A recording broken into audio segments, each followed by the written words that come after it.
मल मल धोए शरीर को, धोए नमन का मैल, नहाए गंगा गोमती, रहे बैल के बैल। साथियों, जय भीम। आज हम जानेंगे कि दुनिया में पदार्थ पहले आया या चेतना पहले आया।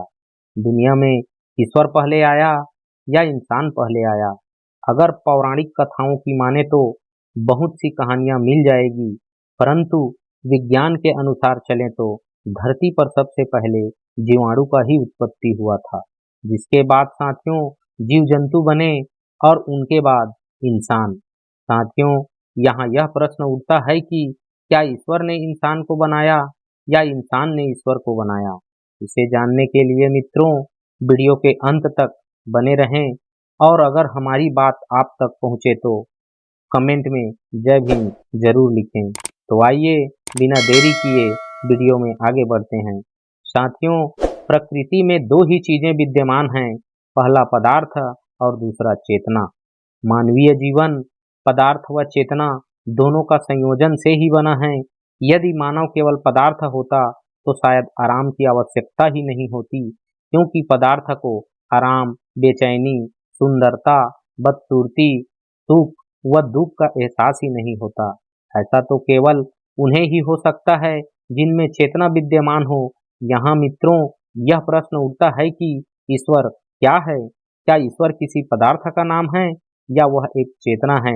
निसंदेह साथियों, ईश्वर कोई पदार्थ नहीं है, वह एक चेतना ही है। सभी धार्मिक लोग ईश्वर को एक चेतना ही मानते हैं और भौतिकवादी लोग भी उसे चेतना ही मानते हैं। तो फिर अंतर विरोधी कहाँ है। दरअसल आस्तिक लोगों की कल्पना है कि ईश्वर नाम की चेतना दुनिया में पहले से मौजूद थी, उसी ने पदार्थ जगत को बनाया है। लेकिन भौतिकवादी लोग कहते हैं कि ये ऐसा नहीं है, पदार्थ जगत दुनिया में पहले से है, ईश्वर का नाम की चेतना बाद में आया है। अब साथियों सवाल यह खड़ा हो जाता है कि पदार्थ और चेतना में कौन पहले है। आस्तिकों की नज़र में तो चेतना या विचार ही पहले दिखाई देता है, और जो भौतिकवादी दर्शन से परिचित नहीं हैं, ऐसे 99% लोगों को भी लगता है कि विचार ही प्राथमिक है। वे तर्क देते हैं कि कुम्हार के मन में पहले घड़ा बनाने का विचार आता है, तभी तो घड़ा बनाता है। उसके मन में सुराही बनाने का विचार आए तो सुराही बना देता है। इससे लगता है कि साथियों विचार ही पहले है।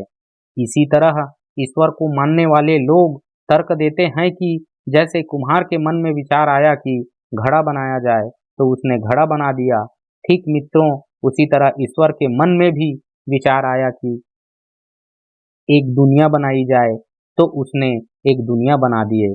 पर मित्रों ये लोग कभी भी यह तर्क नहीं करते हैं कि मिट्टी के बर्तन बनाने का विचार आने से पहले मिट्टी तो पहले से ही थी, अतः पदार्थ की प्राथमिकता होता है। अगर किसी ईश्वर के मन में दुनिया बनाने का विचार आया होगा तो दुनिया बनाने के लिए क्षितिज, जल, पावक, गगन, समीरा कहाँ से ले आया। ये सब तो साथियों पहले से विद्यमान रहा होगा। सही मायने में देखें तो पदार्थ ही प्राथमिक है, विचार बाद में है। इनके अनगिनत उदाहरण दिए जा सकते हैं, जैसे कि आग लगने की भौतिक घटना पहले होती है, उसे बुझाने का विचार बाद में आता है। गर्मी लगने की भौतिक घटना पहले घटती है, पंखा चलाने का विचार बाद में आता है। ठंड लगने की भौतिक घटना पहले घटती है, स्वेटर पहनने का विचार बाद में आता है। बरसात की भौतिक घटना पहले होती है, छाता ओढ़ने का विचार बाद में आता है। साथियों रूप पहले है, नाम बाद में आता है। आपके दिमाग में जो भी विचार पैदा हो रही है सबका भौतिक आधार जरूर है। आपको भली भांति मालूम है कि आदिकाल में आग जलाने की भौतिक क्रिया भी पत्थरों से ही मुनासिब हुआ है। जान बचाने के भौतिक घटना पहले होती है, औजार बनाना बाद में सीखे हैं। मस्तिष्क रूपी पदार्थ पहले से है और विचार बाद में आता है। चेतना से मस्तिष्क पैदा नहीं होता है साथियों, बल्कि मस्तिष्क से चेतना पैदा होती है।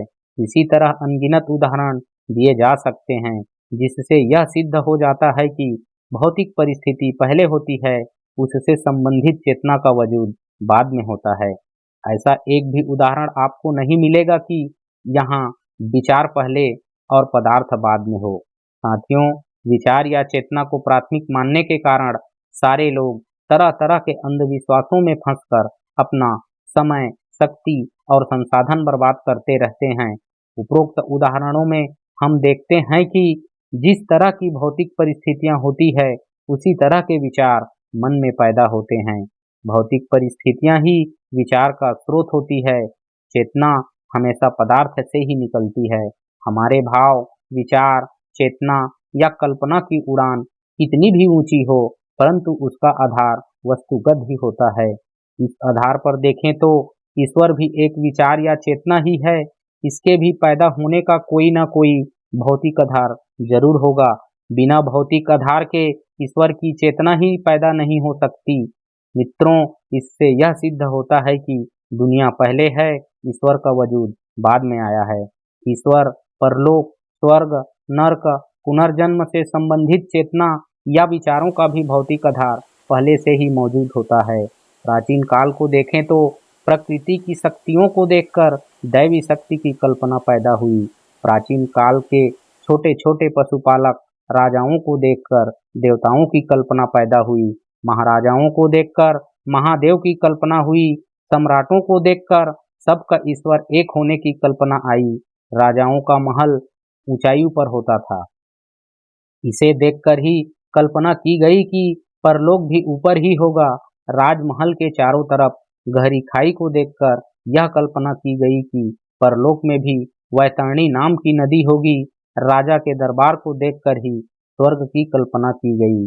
राजा के जेल को और जेल की यातनाओं को देखकर ही साथियों नर्क की कल्पना की गई तथा नर्क में यातनाओं की भी कल्पना की गई। बीज बोने, फसल काटने और फसल से तैयार बीज का एक हिस्सा पुनः बोने और हर साल दोहराई जाने वाली इसी प्रक्रिया को देखकर पुनर्जन्म की कल्पना पैदा हुई। साथियों, राजा के बनाए कानून से ही पाप और पुण्य की कल्पना पैदा हुई। पक्षियों को देखकर ही साथियों पुष्पक विमान की कल्पना पैदा हुई।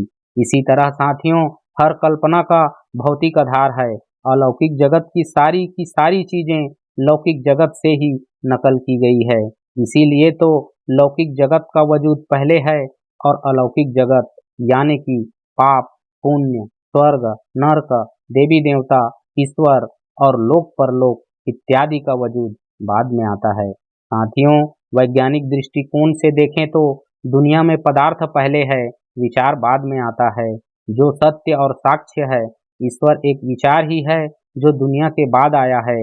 ईश्वर ने इंसान को नहीं बनाया, जबकि इंसान ने ही ईश्वर को बनाया है। जागो साथियों, अंधविश्वासों को छोड़कर कलम और किताबों की तरफ रुख कीजिए। लाडू लावन लापसी पूजा चढ़े अपार, पूजी पुजारी ले गया मूरत के मुंह छार। साथियों, बाबा साहब जी भी कहते हैं कि अज्ञानता से भय पैदा होता है, भय से अंधविश्वास पैदा होता है, अंधविश्वास से अंधभक्ति पैदा होती है, अंधभक्ति से आदमी का विवेक शून्य हो जाता है और जिस आदमी का विवेक शून्य हो जाता है फिर वह आदमी इंसान नहीं मानसिक गुलाम हो जाता है। इसीलिए अज्ञानी नहीं ज्ञानी बनो। साथियों, ज्ञानी लोग किताबों की पूजा करते हैं, जबकि अज्ञानी लोग पत्थरों की पूजा करते हैं। साथियों, आपको धन्यवाद करते हैं कि आप सुना। साथियों, जाति की उत्पत्ति कब और कैसे हुआ, इसके बारे में जानने के लिए ये वाला वीडियो जरूर देखें और समाज को जगाने के लिए हमारी और आपकी परिवार सफलता की कुंजी का हिस्सा बने और समाज में ज्ञान की दीपक जलाने के लिए लाइक, शेयर, कमेंट और सब्सक्राइब करें। जय भीम, नमो बुद्धाय, इनकलाब जिंदाबाद।